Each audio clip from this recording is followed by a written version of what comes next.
Scary. I've been wondering, you know how you said that if it wasn't for that Year 5 teacher, you'd never become a journo, Mr. What's his name? Oh, Mr. Mueller, yeah. He really inspired me. What about him? Well, I've been thinking. What if it wasn't an accident that you met him? What if you were meant to meet him and be inspired by him? Do you ever think about that? Oh, you mean if it was fate? Well, I wouldn't quite put it like that. I mean more that what if your meeting was arranged, even though the outcome of that meeting was not certain or predictable? You both have free will after all. Sam, are you talking about the G word? Are you all of a sudden going to church now? Not just yet. But seriously, what if there is some ultimate orchestrator behind it all, everything, not just people. Whether you want to call it God or Allah, Yahweh, Brahman, Tao, or even just Fred. I'm not prepared to insist that this ultimate orchestrator or ultimate cause of everything is, necessarily a person or a consciousness. But what if there is some ultimate logic behind it all? That sounds kind of like Taoism. Taoism? Really? What is Taoism, do you know? Well, no, to be completely honest, I don't. It's funny, isn't it? How we talk about all these religions, but we don't know much about them. We believe that everything has a cause. We take for granted that each of these is itself a result of something that has preceded it. Does this go on forever? That is, does causation stretch all the way back to infinity? Or does it all ultimately stop at just one first cause? Now let's call this first cause, if it even exists, simply the ultimate cause. What kind of beast would this be? And what kind of properties would it have? Of course, religion has multiple answers to this question. Many would like to insist that the ultimate cause is some kind of conscious entity. And almost all would say that this ultimate cause is present everywhere and all-powerful. Trouble arises, however, when they attempt to articulate these different conceptions against each other. And furthermore, debate increases when these different conceptions are set up against what science has to say about the ultimate cause. And worse still, many religions can't even agree on what they mean by certain terms. For example, when one religion says that its God is all-powerful, does this mean that he or it can create round squares, or that he can make the future cause the past? Similarly, many religions disagree about the nature and extent of free will. Now, does my free will mean that God cannot predict what I will do in the next minute? But if he can, then do I really have genuine free will in that instance? And how can science even begin to make sense of what free will is all about? With these differences and debates happening, it is about time that someone is prepared to step forward and embark on a journey to put rigor and standardization into talk about what the ultimate cause, free will, and so on is all about. Certainly, much progress would be made if this was done. We start by creating a general model of reality using first principles. By first principles, I mean that we will mainly be using pure logic and other rigorous techniques. In this model building process, we will not anywhere be relying on faith, revelation, or anecdotal evidence to justify any steps of our reasoning.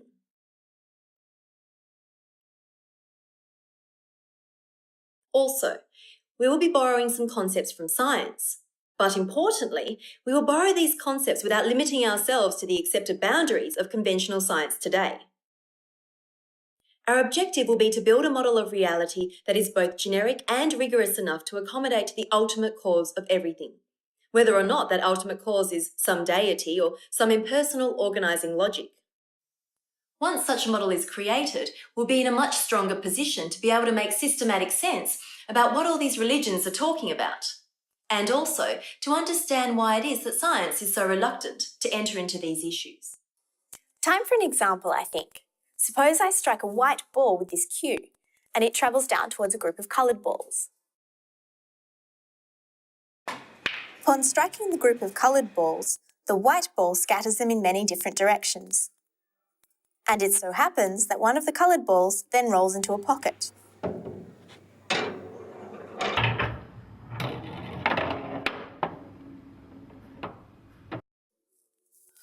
Question: was I responsible for the coloured ball going into the pocket, or was the white ball responsible for it alone? We will reason like this. I caused the white ball to move by striking it with the cue.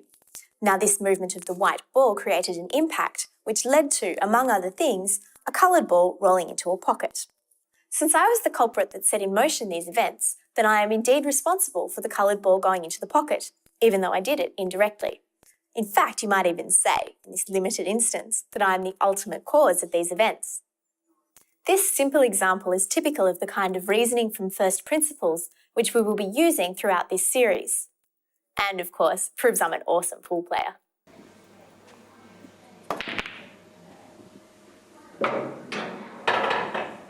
We begin this quest by reasoning from first principles.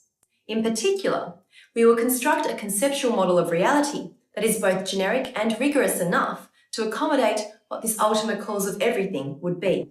Our first principle assumption is that causes produce effects. For example, my expert snooker skills caused a coloured ball to roll into a pocket despite the fact that my method was indirect. Similarly, if I was to drop a spoon and it was to make a noise hitting the ground, then we would say that I caused the noise. Now for our second principle assumption. Our first assumption is that causes produce effects. The second assumption extends from this, namely that a given cause cannot itself be caused by its own effect. For example, we cannot blame smoke for causing fires.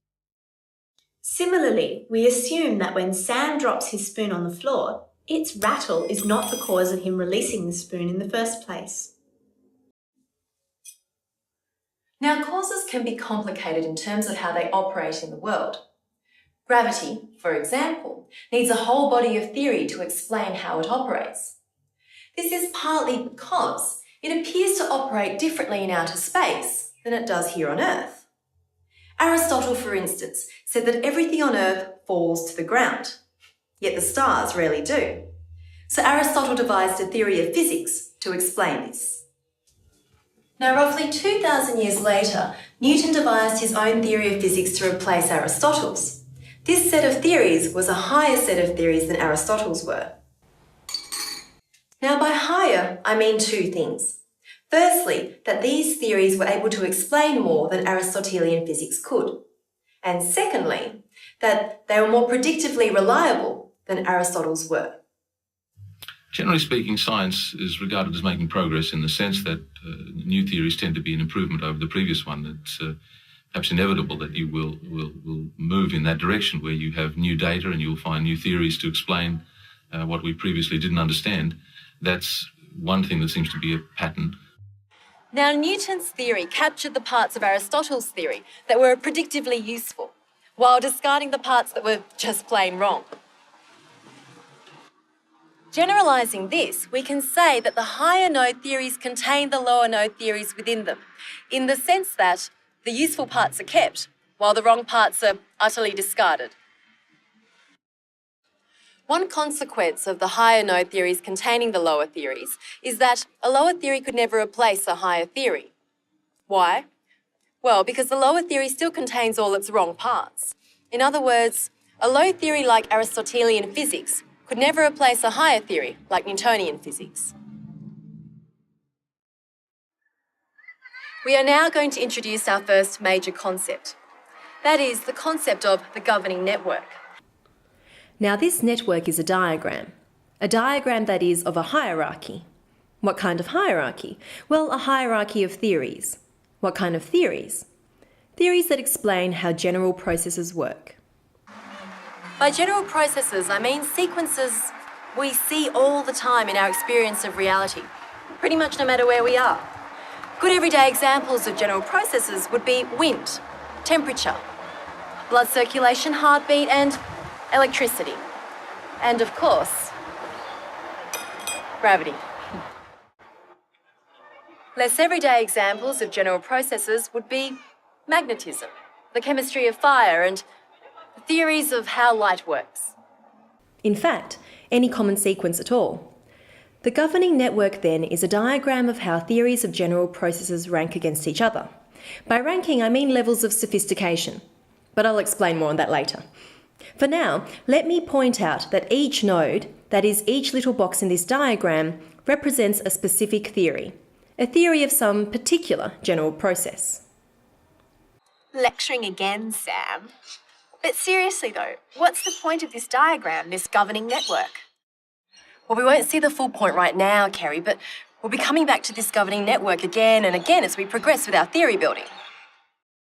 Now, as I said before, each node, that is each little box you can see, represents a theory about a particular general processes.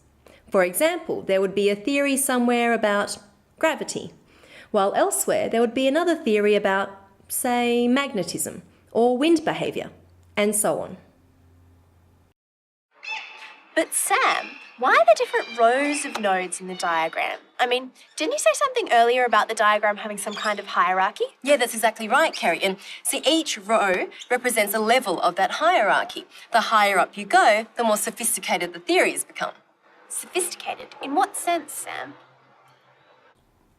Well, for example, there was once a time when electricity and magnetism were thought of as being completely separate processes. Later on, however, science came to the finding that these two apparently separate processes could in fact be unified into one elegant and more comprehensive theory, namely the theory of electromagnetism. And that is the way we should think about how the hierarchy in this diagram works. That is to say, the higher you go up in these rows, the more elegant and comprehensive the theories become. So, each node represents a theory. That's right. And the higher nodes represent higher theories. So what you're saying is that these higher theories are actually more comprehensive and elegant than the lower theories. That's exactly right. And I suppose you're going to say part of what makes a higher node theory belong to a high row is the fact that it unifies some lower node theories together. Actually, you're right. The bottom nodes are connected to the low nodes, and the low nodes are connected to the middle nodes, and the middle nodes are connected to the high nodes, and the high nodes are connected to the top nodes, and the top nodes are connected to everything. In fact, we can say a bit more about how higher node theories unify lower node theories. In particular, that higher theories contain the lower theories within themselves. Let's look at the governing network again. Remember that the governing network represents a hierarchy of general theories that explain how common processes like gravity and wind operate. In particular, each individual node represents an individual theory. As I explained earlier, theories that are high up in the governing network are able to elegantly and comprehensively explain processes by unifying lower theories together. A good example of how this unification can happen is the case of how contemporary science has unified both electricity and magnetism. I should make it clear that in unification we capture the best parts of lower theories, while discarding those parts that are wrong.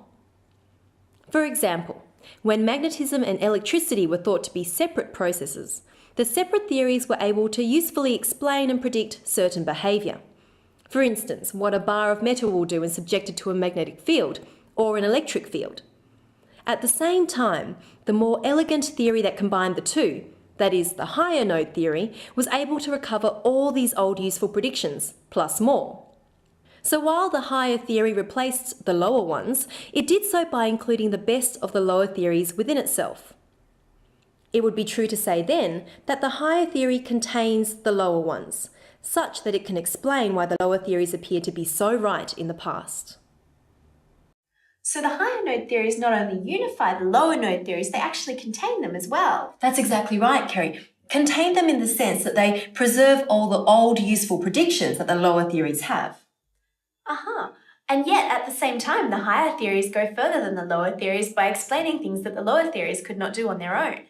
That's right, and this progression of being able to explain more and more continues up to the highest nodes of the governing network.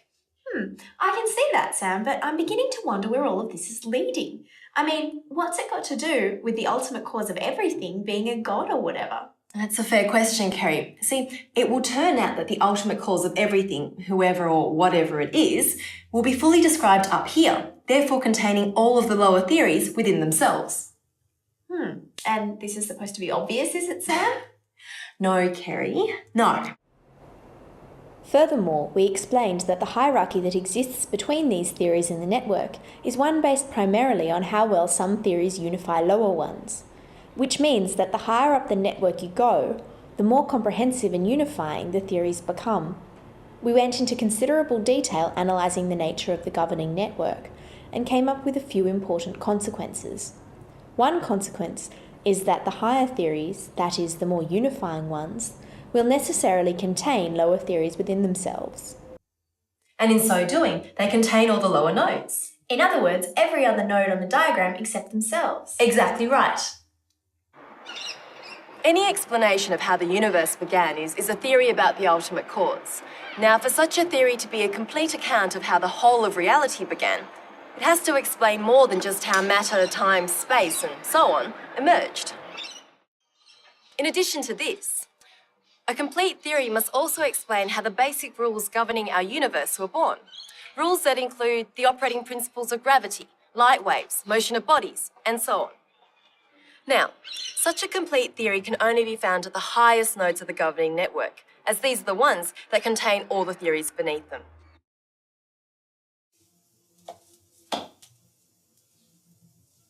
Now, it may seem as though Sam is artificially ruling out the possibility of, say, a personal God being the cause of everything. You may be tempted to draw this conclusion because of all of her talk about the ultimate cause in such an impersonal way, but this is not the case.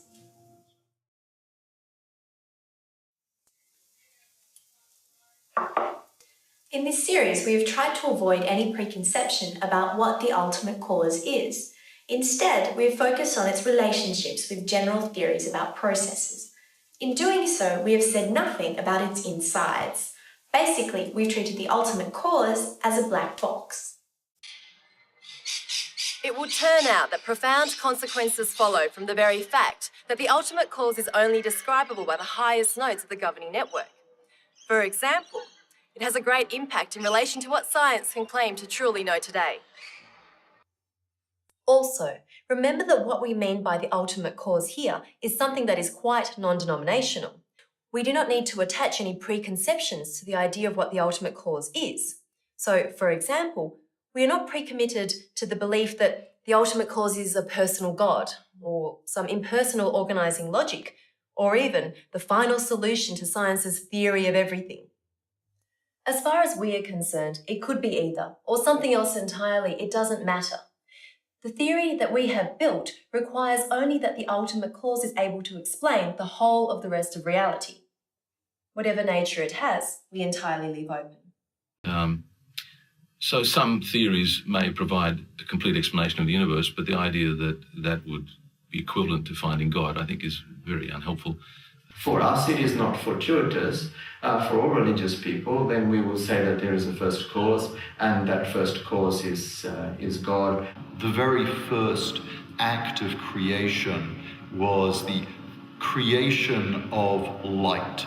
And whether you want to see that as a religious act of creation or the creation of Big Bang and everything that ensues from it. Now, at this point, it's important to distinguish between processes that are predictable and those that are unpredictable. Do I hear a roll of the dice coming? That's not recording.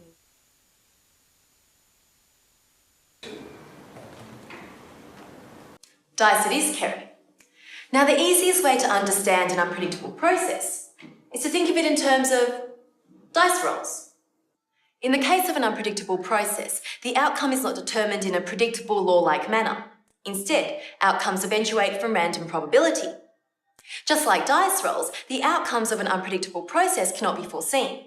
So, for example, even if I was to roll a 6 in my last dice roll, that does not mean anything in terms of what will happen next. I could roll a 2, or a 12, or even a 6 again for that matter. Quantum physics is the most successful, spectacularly successful predictive theory, and it just tells us things which are hard to accept. Now, you might be tempted to think, so what? Well, unpredictability may be relevant to how some processes operate. Consequently, it is possible that theories explaining some processes may need to include an allowance for unpredictability. And if some theories involve unpredictability, then it follows that nodes high in the governing network must allow for this unpredictability as well, since higher node theories necessarily contain lower theories. And the very highest nodes are no different, because they must necessarily contain all theories under themselves. Now, as Kerry summarised earlier, the very highest of nodes can themselves describe no less than the ultimate cause of everything, which all means that once nodes in the governing network contain unpredictability, then the ultimate cause will inevitably contain this unpredictability in its description. So in a sense, God ends up rolling dice whether he likes it or not. Well, that much I can understand, Sam, and I have no real problem with. But you don't really address how any such ultimate cause would necessarily contain all of the randomness in the universe. Because if you take, for example, a personal God as the ultimate cause, then that cause would not be random at all. It's not as if this God would be as haphazard and erratic as, say, a roll of the dice or some freak weather. And even if randomness were to be admitted into the higher node theories, it's not as though any God would just adopt that randomness wholesale. Well, that's a fair enough point, Kerry. But mind you, a personal deity has free will also, which means that he has outcome bias, just on that basis. But let's get to the crux of the issue, okay? We can say that God contains all of the randomness in the universe in the sense that he can explain it all without necessarily having to be random himself. In other words, God is not random at all, but he adjudicates over processes that appear random to us as finite beings. So you're saying that God's containment of all the randomness in the world doesn't necessarily mean that God himself must be random? Oh, yes, that's right. See, it only means that he is able to explain why all the randomness is so completely stubbornly unpredictable. For example, let's say that randomness is apparent and not actual, okay? In which case God can will the outcome of every single dice roll deliberately, while we still see it as being random because of our finite minds. And by the way, this point is relevant even if the ultimate cause is not some personal entity. Let's say it's some impersonal logic. Then this logic would contain and determine all the randomness in the universe without necessarily being inherently random itself. This may be or it may not. I don't know. Oh, okay. Peace? Peace. The scientific purview is looking at the how questions, and maybe religion looks at the why questions. Why is the universe here? Science can still use the concept of outcome bias to wade into these religious debates and hopefully begin to understand in its own methodical way what it is that these religions are arguing about. By understand there, you mean comprehend these debates, don't you? It's not very likely that science will agree with any particular religious position. Oh yes, comprehend, not necessarily agree.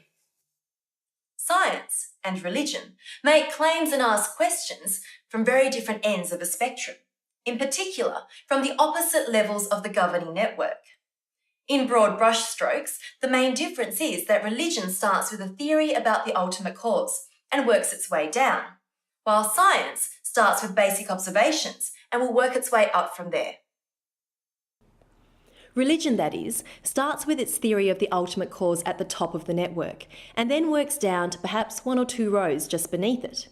We can understand this as how religion builds a theology based on a first cause, God or whatever, and draws out moral teachings that this first cause is thought to pronounce or reveal. Science, on the other hand, starts at the very bottom of the network with its basic 5 senses observations and works its way up, developing increasingly more sophisticated and comprehensive theories. And remember, each node represents a theory of how some general process works, processes such as wind, gravity, magnetism, and so on. For example, science may begin with a very basic observation that iron is influenced by some mysterious force.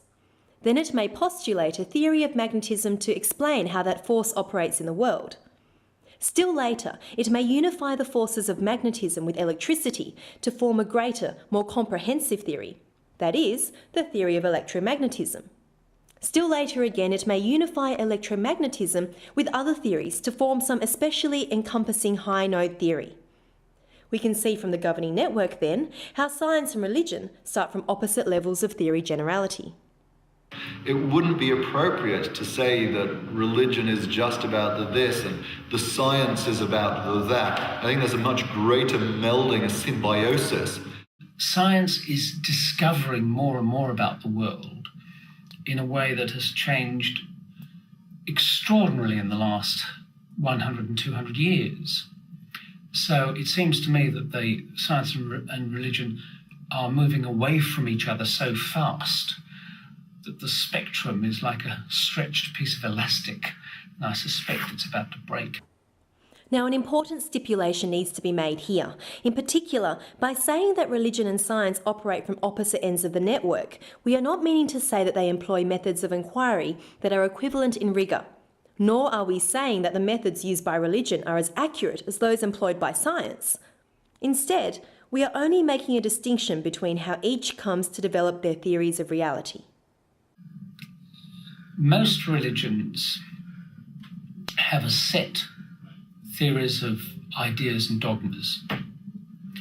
Science sets itself up to demolish every day various parts of its chosen formulae and discoveries and precepts. In terms of Sam's discussion, what all of this means is that when she talks about science and religion operating on opposite levels, she's only referring to the different ways in which they approach reality. She's saying nothing about their moral philosophies or how they came to derive these philosophies. For example, a particular religion may claim that we should all perform devotional prayer to its ultimate cause, or else face its damning judgment in the future. Well, be that as it may, we're not concerned in this series with moral teachings, pronouncements, or prescriptions. Instead, our interest is only in the picture of reality described and understood by each religion's theology.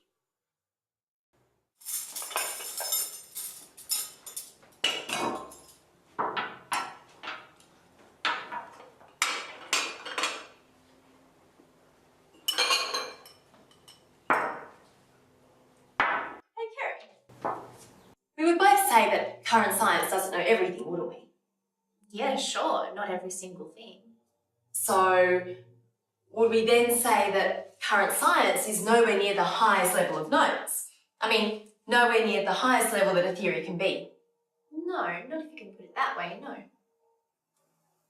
In that case, would you say that our current state of science is close to the highest level of knowns but not quite there yet? Say, maybe only 2 rows or so beneath the highest level? Actually, I think we are about there. I mean, our science today is so comprehensive. We have very detailed theories about the Big Bang, about the origins of space and time, and about what goes on at the very edges of the universe. And not to mention all that subatomic stuff. All those Monty Python-style goings-on as described by quantum mechanics. So yeah. Why? Let's examine the governing network again.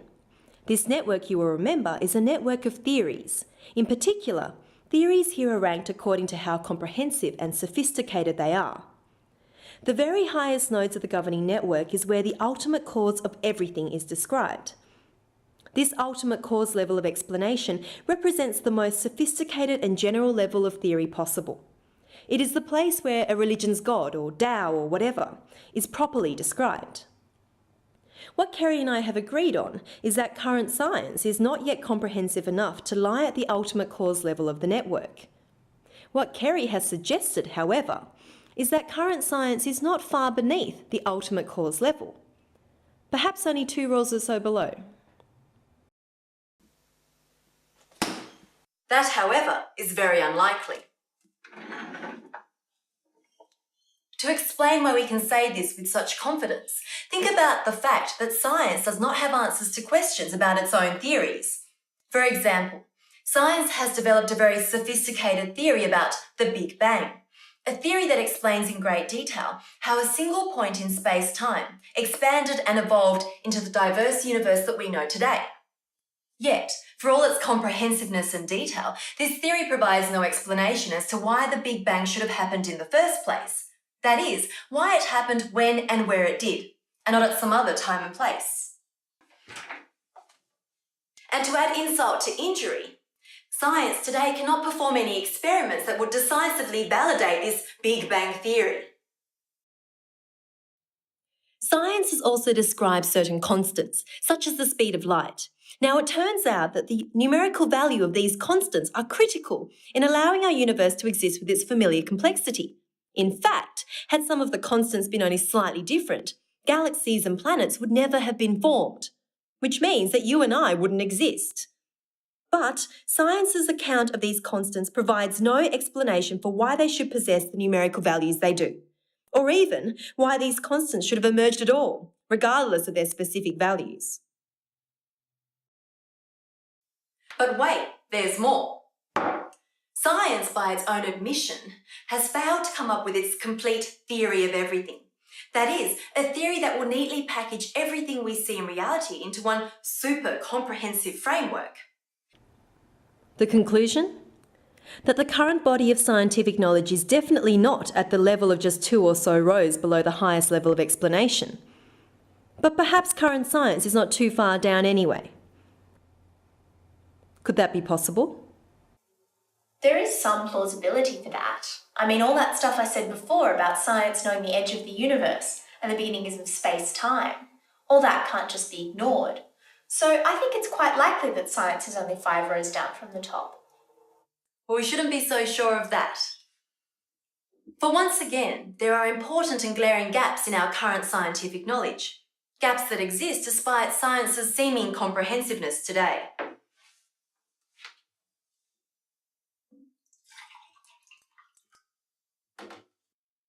For just over 100 years now, science in the form of quantum physics has predicted that light can behave in 2 radically different ways. In one set of circumstances, it can behave as a stream of particles, yet in another set of circumstances, that same beam of light can switch completely and behave as a wave of energy instead. I kid you not.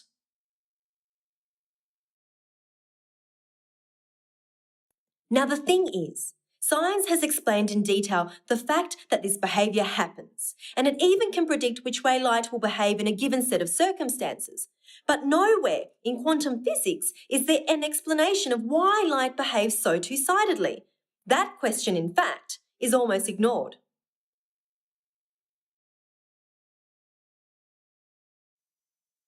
We have there a glaring gap then. It's almost like as if we've diagnosed someone with multiple personality disorder and then done nothing to offer him or her a cure.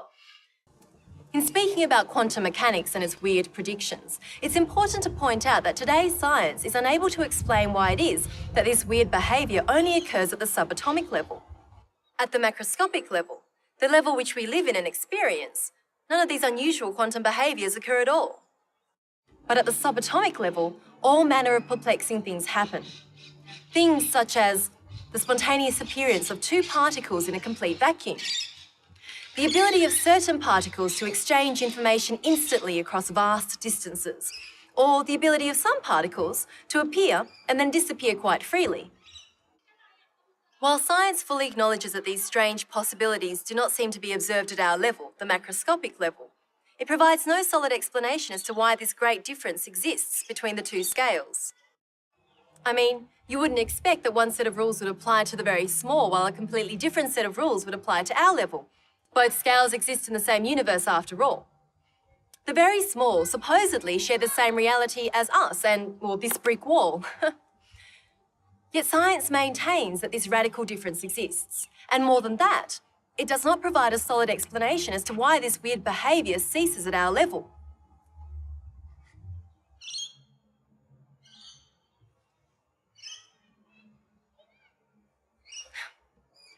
This lack of solid explanation is a third glaring gap in science today. The conclusion this time? Well, that science is not even 5 rows or so below the highest level of explanation. And the reason why we can confidently rule out this possibility is on the strength of the 3 glaring gaps that I have just mentioned. Which then leaves the question, how far down does today's science lie? Well, based on the limitations that we have already discussed, science clearly does not lie anywhere close to the highest nodes. In other words, science is not at all close to the ultimate cause level of explanation. That is, the level of explanation that explains everything. Now, of course, philosophers have long given up any notion of absolute truth. No philosopher would want to say, or any scientist would want to say, that science tells us the absolute truth. Science is now understood to be fallible and to be revisable. And in fact, that's the strength. We see an improvement and we can then adopt a new theory. Sometimes, as history has shown, these changes can be very radical. Theories of current science are far below the ultimate cause level of explanation. Now, because we are so far below the ultimate cause level, it follows that science is in store for one radical revision before it comes even close to that level. In fact, it's more likely that multiple radical shifts will have to occur, as Peter has already alluded to. Which means that our current body of scientific knowledge may be far more lacking than we may suppose. Well, you can have a science theory of everything that would apply to the universe, but it wouldn't apply to my weekend, and it wouldn't apply to the future of human beings. And I think some people, even like Stephen Hawking, has suggested that there won't be the kind of theory of everything that you can put in an equation on your T-shirt. Even he has backed away from that. Right. And so it might happen, but just like E equals mc squared, it won't tell you how to solve the traffic problem or organise the future of mankind. Before we proceed any further, we need to explain the concept of a paradigm shift. Thomas Kuhn put forward in 1962 a very dramatic and a very influential theory about the way in which sometimes our science doesn't proceed cumulatively. It doesn't just add more and more knowledge and understanding about the world. Occasionally it goes through very radical transformations, shifts of a very significant conceptual kind. He called these, well, generally they're called scientific revolutions, but he referred to the theories which are the basis of any prevailing tradition. He called these paradigms. You only have this complete radical shift, this transformation from one to a new one, when the new one explains all of the facts and observations that the previous one did, in addition to the anomalies and the things that the Newtonian paradigm couldn't explain. So you get these radical conceptual thought that the two theories are radically incommensurable. They can't even be compared with one another properly. One example of how a paradigm shift happened in science is when the theory of relativity overtook Newtonian theory in the early 20th century. Without going into the details, the basic difference between the two is the radically different way in which gravity is understood in each theory. For Newton, gravity was just a force, whereas in relativity, gravity was understood as something radically different. In particular, gravity was nothing less than the curvature of space itself, and as such curvature, it was not a force at all. This radical change in the understanding of gravity, from a force to a space curvature, is one example of a paradigm shift. Now let's look at a more everyday example. Suppose we have Sally. Sally is new to computers and cannot help but take things personally from them.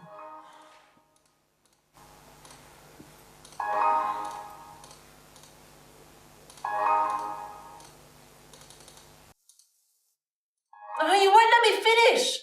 You've been jealous ever since I went out with Troy. I know you want him for yourself. Well, you're not going to get him. Live with it. Sally's paradigm about the computer is that it has beliefs, emotions, and motives of its own. She treats it as if it is another person.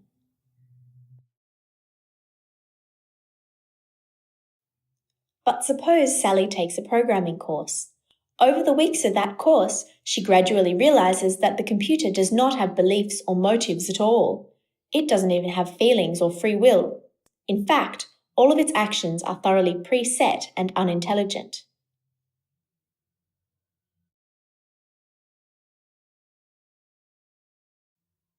So by the time Sally completes the course, she understands that her former nemesis is nothing more than a machine completely obedient to her will, once she understands its ways. In other words, Sally's understanding of her computer has undergone a paradigm shift. A radical shift, that is, from thinking that it is a difficult person to understanding that it is all just a programmed machine. And that's how paradigm shifts work in general. by radically shifting our understanding of something to a level completely unlike our understanding in the past. It's like we take a giant leap from one low theory to a completely different higher theory, a leap that shows no obvious connection between the two. Because of this, it follows that science is in store for some radical revisions before it can reach the ultimate cause level of explanation. In fact, it is due for some paradigm shifting, a radical overturning of old understandings with new. At least one radical paradigm shift is due, with multiple being more likely. Which brings us to the question: is our current body of scientific knowledge any better at understanding the true nature of reality than a theology based on river spirits and wind gods? In governing network terms, we are saying that current-day scientific knowledge lies well below the level of the ultimate cause. Now, for science to progress up the network, it would have to undergo radical revision to get there. And if we imagine science getting closer still to the ultimate cause level,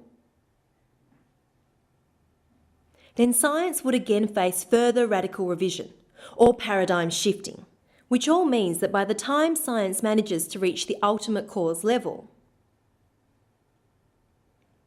science's picture of reality will have paradigm shifted so much that it will be completely unrecognisable to the picture we are familiar with today. From that, it follows that our contemporary science pictures only a shadow of the true reality. A shadow that will be overturned again and again as progress is made up the governing network.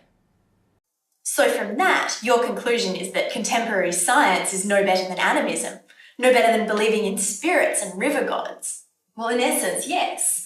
I mean, I wouldn't go so far as to say that, animistic theory is as predictively reliable as contemporary science, but I would say that contemporary science, in ultimate cause terms, is only marginally less misleading and superstitious than animistic theory is. But Sam, isn't that just relativism, this whole idea that there is no absolute truth, only subjective truth? Well, no, it's not relativism. Not just any story can become a valid theory in the process. For example, if I was to say that wind was caused by my nighttime dreams, then that could only be the lowest of lower theories. I mean, it wouldn't explain why wind would still occur when I'm awake. So it would only be a bottom theory in the governing network.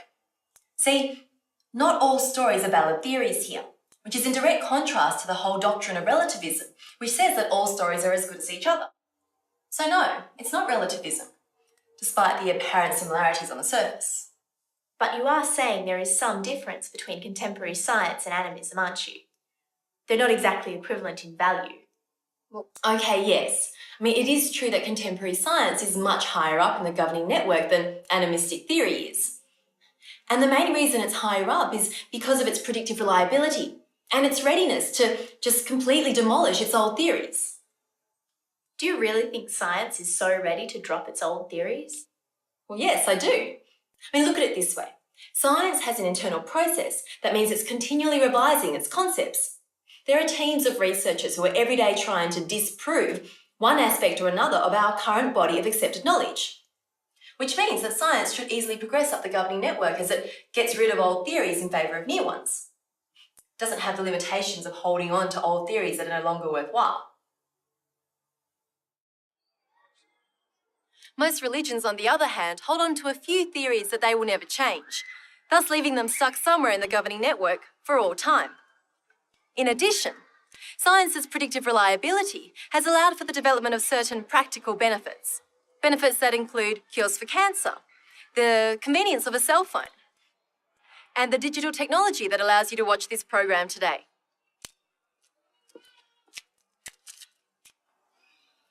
So would you say that contemporary science is superstitious, although not quite as superstitious as animism? Well, yeah, that's right. Science is less so than animism. In fact, much less so. But it has its own superstitions, and these superstitions will continue to exist until they are, shall we say, paradigm shifted away, as science approaches the ultimate cause level of explanation. But don't you then have an assumption that science can reach that level? I mean, what if it can't? Not ever. Well, that's true, Kerry. I mean, there may be some practical barriers that may prevent science from ever reaching that highest level. especially if it continues to be practiced by finite beings such as ourselves. But see, the really important point, Kerry, is not whether or not science can reach that level. It's how many paradigm shifts it needs to get there.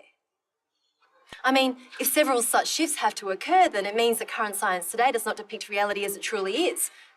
If anything, science depicts a fair approximation or shadow of that reality. When you say shadow there, do you mean that it's all just an illusion? A fantasy, a delusion of our minds? Well, no. The shadow that science depicts is not pure fantasy in the sense that it's not all make-believe. I'm not trying to say that science is the same as some LSD-induced hallucination. Rather, it is a shadow in the sense that it is a distorted projection of something that truly exists. A shadow that, while referring to something quite real and out there, does not perceive that real thing as it actually is. Instead, it perceives the thing as a shadow of it.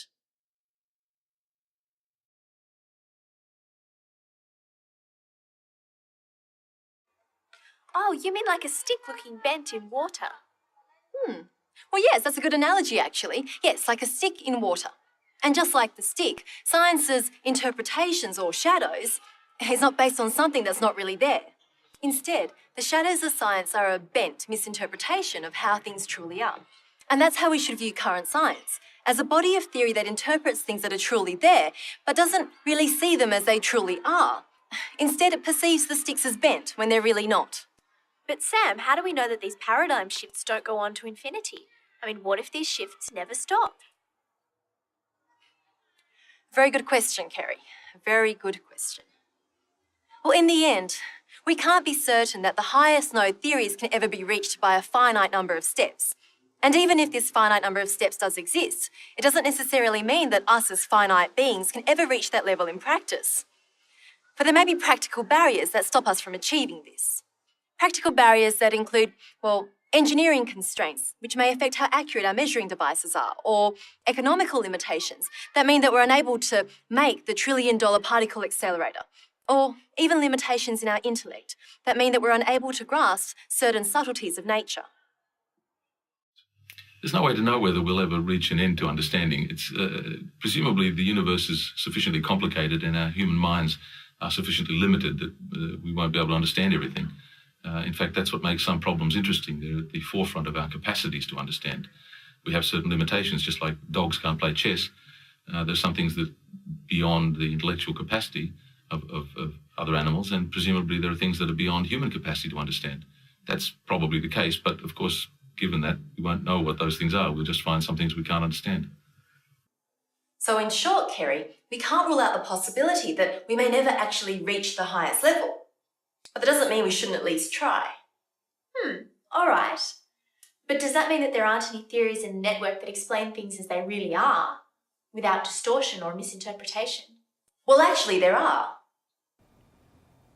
Remember that science's paradigm shifting ends once it reaches the ultimate cause level of explanation, which means that once science manages to reach that level, there is an automatic end to paradigm shifting. There are simply no further shifts to be done. Now, what does that imply about the nodes that are already at the ultimate cause level? Well, if no further paradigm shifting occurs when that level is reached, it follows that the nodes of that level do not involve describing shadows or misinterpretations. Well, if that's true, then it follows that these highest nodes must describe things as they truly are. That is, without distortion or misinterpretation.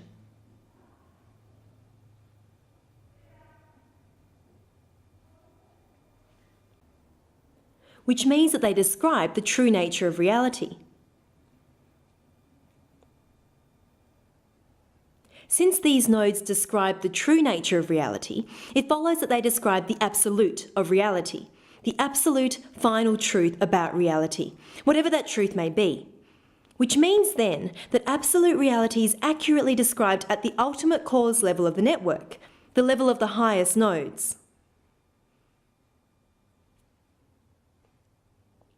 And since accurate description exists nowhere else in the network, then it follows that absolute reality is correctly described only at the ultimate cause level. Which all means that true reality is represented at the ultimate cause level. And more than that, the only nodes that are free from describing mere shadows, mere misinterpretations, are the nodes that are at the ultimate cause level. So in answer to your question, Kerry, yes, there are theories that describe reality without shadowing. In the end, the absolute truth is only described at the ultimate cause level, at the very highest level of nodes, and until we reach this level ourselves, we are in a state of perpetual ignorance, a state where even our best scientific theories are mere shadows of reality. And more than that, they are shadows that are in store for several radical shifts over time.